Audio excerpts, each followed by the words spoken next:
What if I told you that a single nation, smaller than New Jersey, possesses a plan that could bring civilization to its knees? A plan born from desperation, fear, and the will to survive at any cost. This is the story of Israel Samson Option, a nuclear doctrine that could ignite a global catastrophe and plunge humanity into a deadly nuclear winter. The name comes from the biblical story of Samson. Imprisoned, blinded, and mocked by his enemies, Samson brought down the pillars of their temple, killing himself and thousands of Philistines in one final act of destruction. A warning from ancient times that even in death one can take down the world around them. The metaphor is chilling. Faced with total defeat, Israel could choose to bring the world down with it. The Samson Option represents Israel's ultimate deterrent, a secretive plan that, if the state's existence is ever in true peril, would unleash nuclear hell on its enemies and perhaps even nations it sees as complicit through inaction. This strategy whispers a chilling promise. If Israel is destroyed, its enemies and potentially large swaths of humanity will perish as well. Israel has never officially confirmed its nuclear arsenal, but experts estimate between 80 and 400 warheads. These weapons are said to be hidden in underground silos deep in the Negev desert, mounted on Jericho ballistic missiles, capable of reaching far beyond the Middle East, stored in Air Force jets, and hidden beneath the seas in submarines armed with nuclear-tipped cruise missiles. These are not just simple atomic bombs. Many believe they include thermonuclear weapons, hydrogen bombs that can annihilate entire cities in an instant.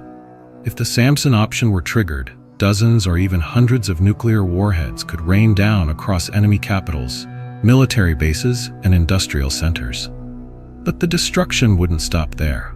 The massive firestorms ignited by these explosions would send black soot and ash high into the atmosphere. This layer of debris would block sunlight, plunging temperatures across the globe. Crops would wither. The delicate balance of the food chain would collapse. The skies would darken, and the Earth would shiver beneath a deadly nuclear winter. Scientists warn that even a limited regional nuclear exchange could lower global temperatures by several degrees, enough to disrupt agriculture on every continent.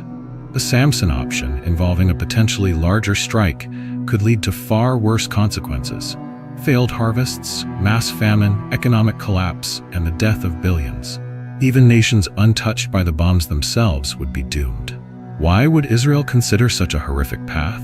The answer lies in history. Born out of the ashes of the Holocaust, Israel's very foundation is built upon the promise of never again. From its first days, it faced existential threats, invasions, wars, terrorism, and calls for its destruction. The Samson Option is the ultimate guarantee that no matter what happens, its destruction would come at an unbearable cost to others. This plan is not officially acknowledged. It lives in the shadows of military doctrine and nuclear diplomacy, but the danger is real. A regional war that escalates beyond control, a final desperate act in the face of annihilation. The fuse could be lit. And once started, the chain of destruction might be impossible to stop. The Samson Option is not just Israel's secret. It is a reflection of humanity's darkest impulse. The willingness to destroy everything when cornered, driven by fear, vengeance, and survival. It is a reminder of the fragile peace that holds the modern world together, and how easily it could be shattered. Let us hope that the Samson Option remains forever theoretical, a nightmare that never leaves the pages of military planning, because if unleashed, it could mark the final chapter of human history.